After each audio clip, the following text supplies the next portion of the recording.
All right, welcome to Niche Ball. We're going to be a YouTube channel just talking about football in general. It's going to come from all sort of fan bases, but the first episode I thought we would do Tottenham, considering me and Joe here are both Tottenham fans, and we're going to do a match preview of Tottenham versus Everton. This Saturday we face Everton at home, looking like a bit of a tough fixture. But Casey, what do you think is going to happen in this game? Well, obviously we went on a 5-game winless streak, winless streak. It wasn't looking good for a while. I think the first game was the hardest watch. Was the Wolves game. Because Ange didn't really understand the squad, and we've seen it multiple times this season. We've seen with the Fulham game right at the start of the season that I don't think he understood the way the squad in general worked. Who's their strengths and the weaknesses. So the first game was extremely painful to watch because there was no creativity. He didn't know how Cooley would fit in the 10 role. And then when he figured it out, we did start to see us play better, but obviously we weren't getting results. And then we saw the Man City game, and I think that's when we all thought it would turn around, but of course we lost a game after that. And that Newcastle game has been very, very important for us. Yeah, with the suspensions of Udogie and Basuma, it's sort of a grey area over who's going to come in. Personally, I would like to see Emerson on the left. I believe Davies had a couple good games at left centre-back. Yeah. And I would like to see Højbjerg play in midfield. I don't know what you think about the midfield, Casey, because it's sort of a bit of a weird thing considering himself not injured. Højbjerg, he's been a bit weird this season. He's looked very good at times, but he's also been very poor. And I think it's mainly down to his confidence being knocked a lot. He used to be, before Ange came in, he was, for a very long period of time, since Mourinho, he was the first guy on the team sheet every single week. I think until last season, he didn't miss, I think he played every single game for 2 seasons in a row or something like that. And obviously going from being basically the only guy that we definitely knew, other than Kane at the time, was going to be on that team line out, to not being at all, being on the bench and not being trusted by a manager. I think obviously it's going to knock his overall skill, and I feel bad because obviously the whole thing we kept doing is bringing defensive coaches, and he suits a defensive system so much because obviously his technical skills. But then coming in and bringing more of a technical and attacking coach, of course he's not going to fit the system, and I don't. That's why I'm not going to hate on him, because it's not really his fault that he's been playing in a system that he just doesn't fit. Yeah, and I do believe this midfield battle will be a very key point in this game, considering the fact that Everton's midfield is a two-man pivot of Onana and Decore. Onana seeming to sort of be one of the best sixes in the league at the moment, tipped to sort of go for a very high-money move at the summer. Yeah. And we're also seeing Decore becoming the unlikely hero for Everton with 6 Premier League goals this season, highest Premier League goal scorer for them. So I feel like, be a tough game for Sarr, and Højbjerg, as I'd like to see Kulu start in the midfield as well, but considering defensive duties, I feel like he'll be more of an attacking role. And so, another thing as well is McNeil, this guy on form at the moment, 4 goals and assists in the last 4 Premier League games. Going up against Oro on the left. I don't know how that battle's going to go. But I don't know, Casey. What do you think about sort of Everton players? I think this season we have seen. Yeah, I think this season we have seen Oro. He's obviously going to assist into the season. We didn't know how he's going to look in the back four. We've seen them with other coaches in the back four, and he was absolutely dreadful. So I think a lot of us were worried. But this season, it seems like every single challenge that's been given to him, he's been absolutely destroying. Every single player that we think, Poro might struggle, he doesn't. He looks them up. So I think I have a bit more confidence in that. And with the, we talk about the midfield, I think what's going to be interesting to see is the physicality. Everton have such a physical presence across the whole entire pitch. You got Calvert-Lewin up front. He's a big tall striker. Obviously Decore behind as playing that 10 role. It's a strange system seeing him like that, but he works so much because his hold-up play is absolutely brilliant. And I think it's not really going to be down to midfield. I think it's going to be more down to the defence. Will Decore get the better of Romero, get Romero sent off again, and will he get the better of Davies? So I think that's probably going to be the most interesting part of the whole game. Yeah, also considering the fact that this Everton team have a sort of new, ever since the minus 10 point deduction, they have this new sort of mentality, it seems to them, and with unbeaten in their last 5, they beat Newcastle 3-0, beat Chelsea 2-0. They seem like they're just that dice sort of underdog mentality, which Tottenham against the lower league teams, like the lower side teams, they don't seem to do as well as seen as teams like Sheffield at home, having to get those 2 last minute goals. It will be a very sort of I say technical game to see if Ange actually understands how to break down the low block that Everton deploy. But that's we'll have to see on Saturday. I think also what's so interesting about Everton is the evolution of the way Dyche played. His football was so, nothing to put it is basic, defend and you might get a counter attack, send it long, but it's really evolving to this Italian kind of style. You can defend while also having skill, flair, and fashion when you're going forward. He wants to, he's been really utilizing the width all across the pitch, which is obviously so different to the way he's been playing before. His whole ideal was just boot it long, get it to the strikers, get the balls far away away from their goal. But now it's become more, when we do have the ball, let's maybe slow it down. Let's maybe get it to our wingers, give our wingers time on the ball, get it to the 10, and I think that's why Everton have been having a lot of success this season, because it's been such a throw-off to the way they play, and especially at the start of the season, you can't really do that much research when a coach has just done a complete 360 on the way he plays. So, Casey, as we see, Richarlison got a goal against Forest, now got 3 goals in 2 games. Kulusevski with a goal and assist, continuing to build his performances across the season, seems to be like a very important player for us. I just want to get your thoughts on who do you actually think is going to be sort of the turning point player for this game against Everton?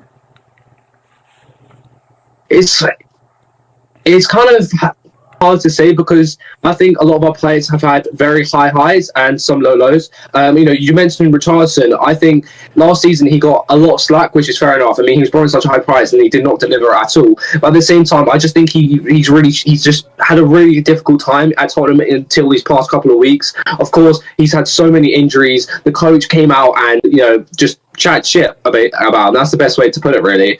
And of course, that's going to knock players' confidence. If you're going, if you started playing in this Tottenham shirt, this bigger club, this step up for such a high price tag, you didn't perform in the first place, you get injured, then the manager's like, oh, he's not good enough.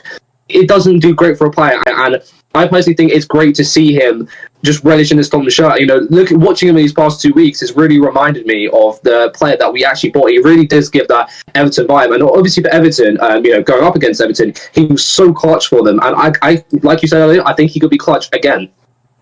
Yeah, Richarlison, I'm still don't know if I'm fully sold on him yet. I don't know whether or not we should bring in these strikers in January. It's just, I feel like he needs to start less of because a lot with him is how I see it is ball comes to him, he tries a flick, he tries a dummy. I want to see more of holding the ball, wait in, the defender with him, open up a space, pass, bang, move the ball along.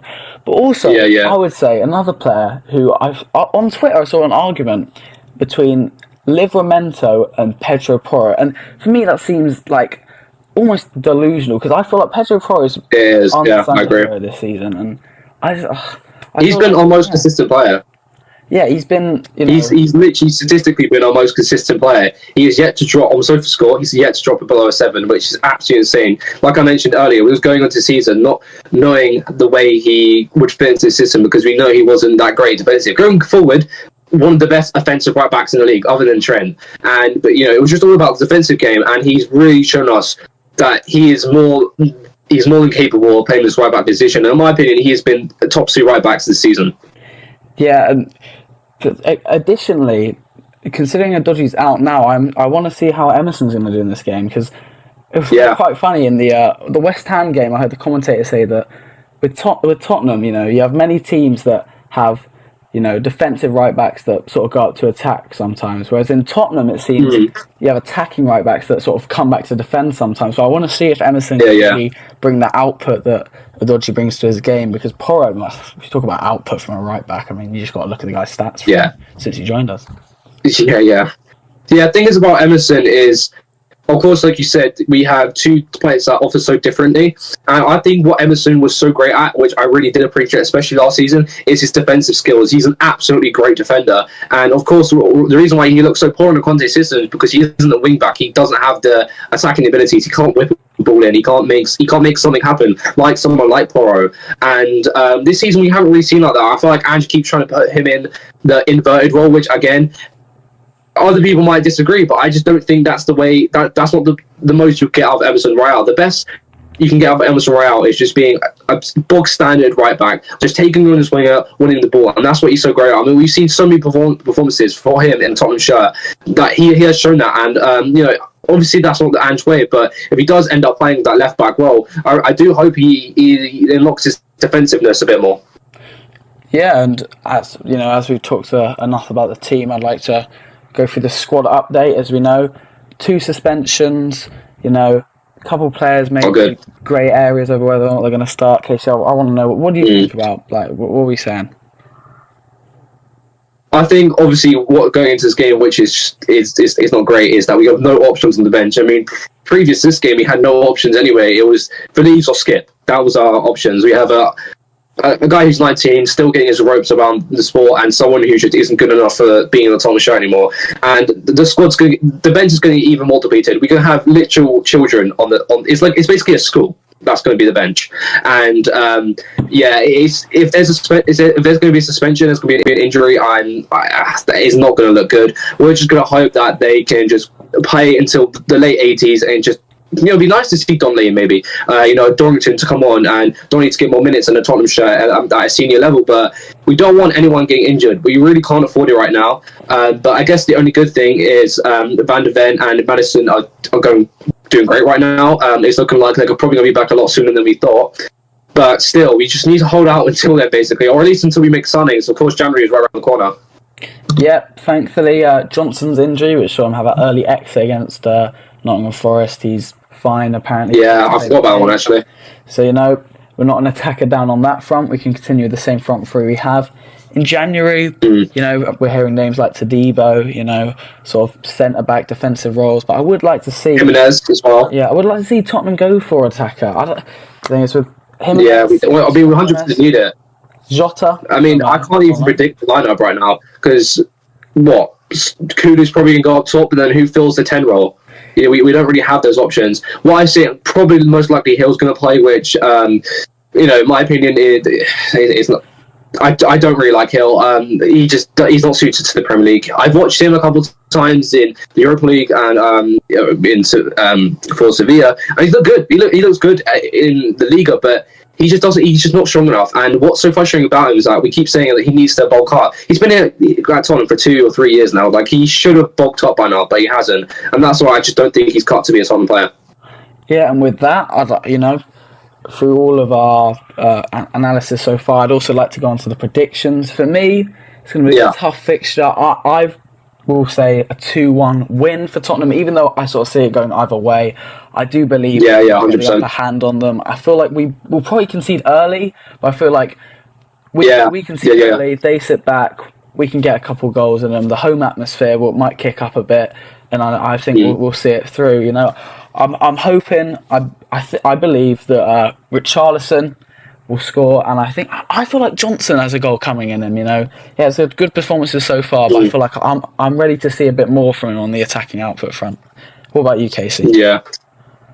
Yeah, I mean, Johnson he needs a goal. I mean, he at the start of the season, Tottenham fans and people rave on about Kudu because we've seen how good he is. You know, how much effort he puts on top shot, but it wasn't his goal contributions, and obviously he's been getting them now.